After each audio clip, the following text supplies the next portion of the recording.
Hello everyone, good day po. Ayan, once again, ako din naman, and today po is nandito po ako ngayon sa may Pico de Loro. Kasi dito po guys is meron po ditong unit na pinapabenta po yung client ko. So kaya po ako nagawi dito ngayong araw.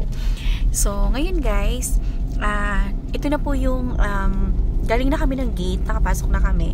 So ito na po yung papunta ngayon dun sa country club po para mag-register kami kasi mag-check-in po ako dito para ayan, makapakita and ma-video ko po sa inyo yung unit po nung client ko na binibenta po dito guys. Papakita ko siya sa inyo. So ayan, napakaganda kasi papunta po dito guys, nakaka-amaze kasi napakaganda na po ng mga dadaanan mong view. Ayan, at the same time mas lalo na po pag nandito ka na, pag nakapasok ka na sa entrance, alam mo yung feeling na parang, wow, mapapawaw ka talaga. Ang ganda. Kasi yun yung unang bungan ko, guys. Ang ganda naman talaga. Kasi, Diyos ko, hindi naman po kung sino-sino lang naman yung pwede pumasok dito. And ito po ay very exclusive po. Kaya, Diyos ko, kung interested kayo dito, i-message nyo lang po ako and later papakita ko sa inyo yung mismong unit po na binibenta dito guys. So napakaganda dito as in. So ito siya. Ayan. So ayan po yung mga condos. Ayan. So ngayon pupunta tayo ng country club para mag-register po. Ayan. So dito mayroon tayong may mga hotels. Ay nako, sobrang ganda. Oh my god, first time ko po dito ngayon makapunta. So parang sabi ko na panaginip ako na tong lugar na to. So napakaganda. At saka ay nako, timing pa ngayon kasi bagyong Christine po. So ayan, kaya medyo hindi po maganda ang weather dito. Ayan, kasi signal number 1 po dito ngayon sa Batangas. Ayan. So, ang Pico de Loro po is located here in Batangas.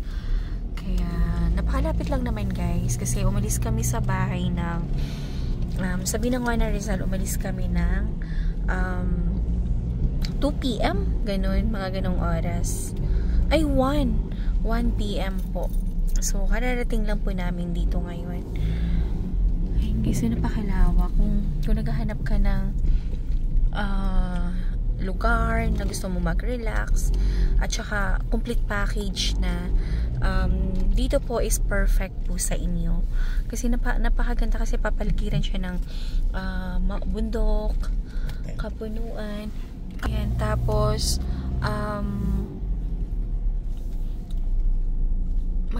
so napapalibutan siya ng bundok, as in green na green pa talaga, tapos may dagat, tapos may swimming pool. So perfect talaga siya kung ang hinahanap nyo po is parang relaxing place, retirement place, vacation house, ganyan. Itong lugar po is perfect po sa inyo.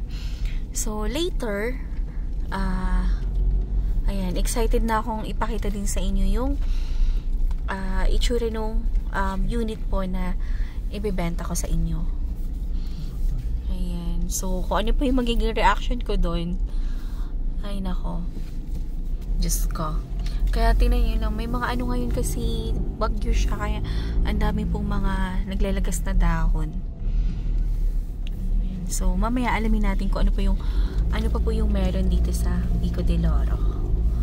So, pupunta kami ng country club. So, nandito na po kami ngayon sa country club for registration, guys. So, ayan. Ay, good. Tara na.